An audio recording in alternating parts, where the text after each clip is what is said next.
kids' doors.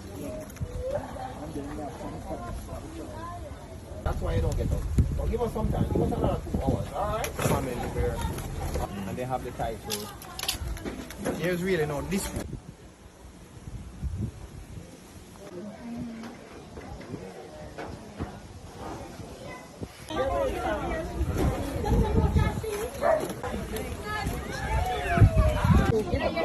How do we regenerate communities like this? Bring the school bags. Mommy, all this. School bags. Young man, carry this for your sister. Books and so in it. Book vouchers. Tell mommy to call us. Alright. The challenge is that the conflict has become so intense that people just can't enjoy peace and the freedom that peace brings, right? So we have put a security intervention and it is giving peace. The challenge is, if you move that security intervention, will the peace still exist? Zozo is not a permanent answer, right? The Zozo is there to give space for peace to emerge, for community leaders to emerge, for wardens of the peace and wardens of the environment, and people who will ensure that the children are going to school, for the community to re-emerge. That's what it is.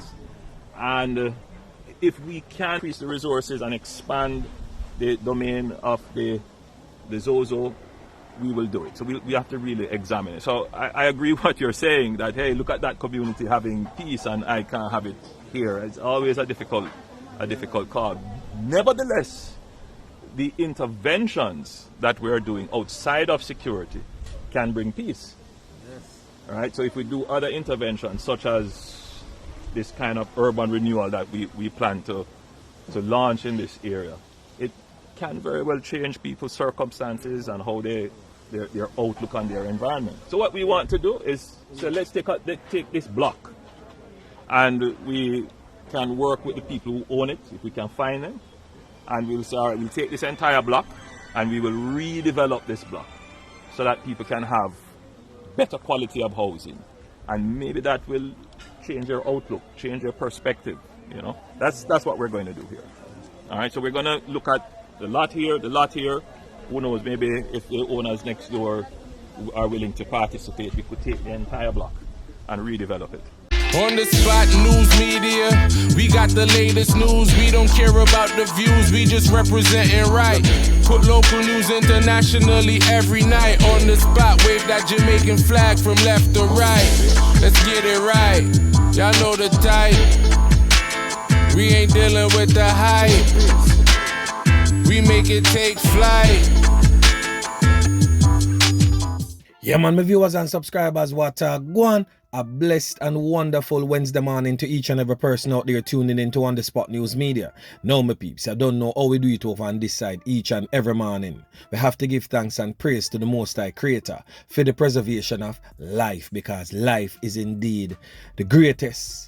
So in the morning, as always, don't know the things set over this side. We always have a few stories for you, the regular members of Chan Public, and also members of the diaspora. So stay tuned, like the video, share the video, watch the entire blog, so you can get a full understanding and appreciation of everything we are going in Jamaica, from Moran Point, literally, to Negril Point. Yeah, man, may I tell you.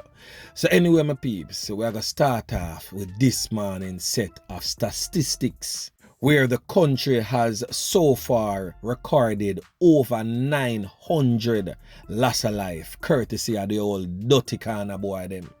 And this is up to Monday night. Yeah, man, 909 murders up till Monday. So this represents a 3.3% increase compared to a similar period last year. The 2021 figures shows 880 loss of lives were recorded in the same period under review. The latest statistics released today by the Jamaica Constabulary Force also shows that since the start of the year, knockings and clappings have declined by 7%. In St. James, a whopping 126 loss of life, followed by Westmoreland with 85 loss of life. The St. Andrew South Police Division, which is the Hunts Bay Police area, 78 loss of life. The St. Catherine South Police Division, which is the Portmore Police area, 76 loss of life. The Clarendon Police Division is at 54 loss of life. So those are the top 5 most murderous divisions out of the 19 police divisions in Jamaica. So with all that said, let me speak to the Montegonians briefly. I want to look on the headline here. I want to really look on this headline. Tourism officials says the WTM ranking of Mobay as number 1 trending city with no surprises. So the World Travel Market ranking of Mobay as the top summer travel recovery city of 2022 is a no-brainer. So Montegonians, do you all realize the gem that you all have and the massive potential of inflows of tourism dollars in that space? I'm pretty sure you all know.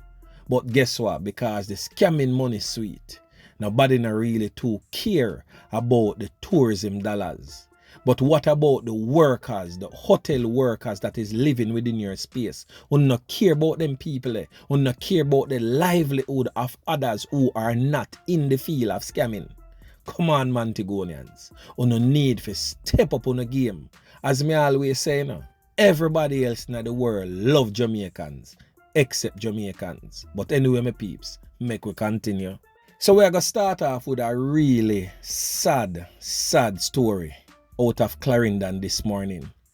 A place called Hazard Drive in Maypen, where a 16-year-old girl brutally took the life of her brother. Family dispute gone wrong. And at the end of the day, everybody loses. Because that mother has lost a son, never to return to the land of the living, by the hands of another child who will definitely be going into the Jamaican prison system at a tender age of 16. So the deceased has been identified as Kenardo Cole, otherwise known as Kenny. This is Kenny presently on your screen. And the accused person, just for the blog On The Spot News Media, will be referring to her as TT Cole. On The Spot News Media have to observe all protocols under the law and protect a person under a certain age. You will not get that from the police. You will not get that from any newspaper tabloids once they are 16 years or under that age. So On The Spot News Media just a follow suit basically. So TT, this is a photograph of TT. You don't know, we're going to blur the face same way. For those who know. For those who don't know, just not know. So the thing said, right I know. But anyway, it is said that the older brother and the older sister for TT had an altercation on that morning. It is also said that the younger sister intervened, taking the side of the other sister.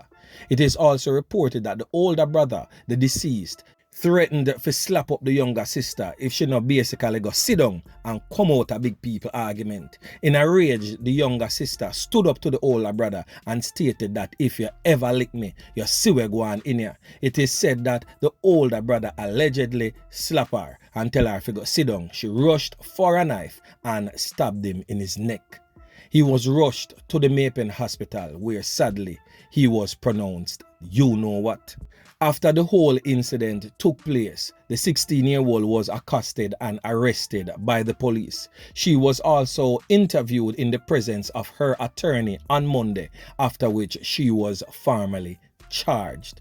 A really sad situation for that Cole family right now. Losing a brother and also losing a sister to the prison system is definitely not something that any family would want. So whenever there is a family dispute, please, persons who are present, intervene, calm the situation down. Do not allow the situation to escalate where one sibling takes the life of another.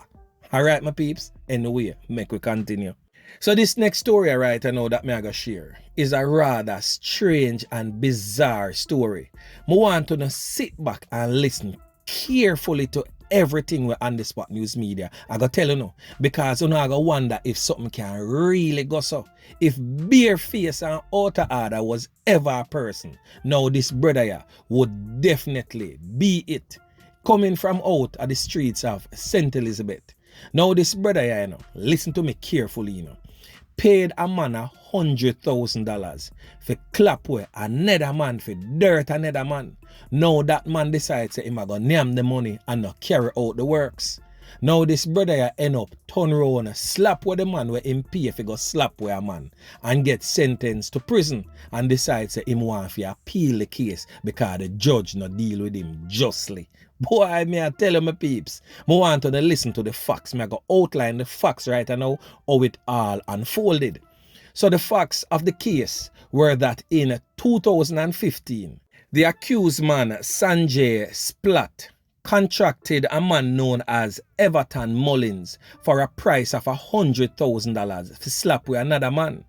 Now, Sanjay paid that money to Everton, but Everton did not carry out the plan and stopped answering Splat's phone calls. So Sanjay Splat became upset that the job was not done and subsequently told the deceased, that is Everton Mullins, that he wanted back his money. But because Mullins decides to stop answer a call because probably him never have the money or whatsoever the case may be, or him just a style the thing and never take the man that serious. So Sanjay Splat now, knowing the fact that Everton Mullins love burning herbs, use that for catch him. So the man call him and tell him say him have some good herbs for give him, for meet him at a certain spot. Yeah man, so the man say, oh, you have some good herbs, I come link you at the hut. So Everton Mullins goes a bop and go link up Sanjay Splat pan the hut ends there so and decide say, yo, show about the herbs and make we blaze up some ganja spliff and go and hold a one meds. But to his surprise, it was a trap. The man back off a chopstick pan him that time pie and say, yo, sit down here and tie him up and give him phone for call him family. For shoot out back the $100,000. So basically the man say up with the money or yeah, go down in a hole. Anyway, it seems as if the family members them couldn't come up with the money. And about 4 or 5 days, Splat have Everton Mullins in the hut. They so sit down and attach him. Anyway, on the 4th or 5th day, Everton Mullins decides say he might go try to escape and try to pull the rope and run off and Splat basically splat him out. Yeah man, me I tell you. The man just pop off a chopstick and dirt him same place. Anyway, him pick up the body and him carry the body, go dump it at a certain spot and burn it. However, residents stumbled upon the burnt remains and the police were called in. And given the fact that the family members got that phone call that he was in the company of the man who contracted him to do that knockings and clappings which he did not carry out, so the police them definitely know say the knockings and clappings were take. Everton Mullins' life would definitely be Sanjay Splat. So the police them go for Splat and arrest and charge him. So he was charged and brought before the courts. However, he never wasted the court time as he pleaded guilty and asked the judge for lenience. So basically in March of 2018, he pleaded guilty. However, he was sentenced to 20 years of imprisonment by Justice Martin Gale, but the sentence was reduced by 5 years and ordered Splat to serve a maximum of 15 years before he would be eligible for parole. Anyway, Splat said the judge not deal with him just, and he appealed on the grounds that based on the facts presented, the sentence was harsh and excessive. So he stated that the judge did not temper justice with mercy as his guilty plea was not taken into consideration. When you see how bright and bare-faced this brother here really is. However, the case was submitted to the Court of Appeal. The Court of Appeal ruled that the sentence was indeed not harsh enough and overturned his appeal. So basically, Sanjay Splat will definitely be running his term of 15 years before parole. So my peeps, if bareface was ever a person, this brother here, what them call Sanjay Splat, would definitely be it. So anyway, my peeps, remember to like, share, subscribe to the channel. Stay tuned to On The Spot News Media as I continue to bring you fresh news and updates in subsequent newscast. On The Spot News Media. Yeah, man.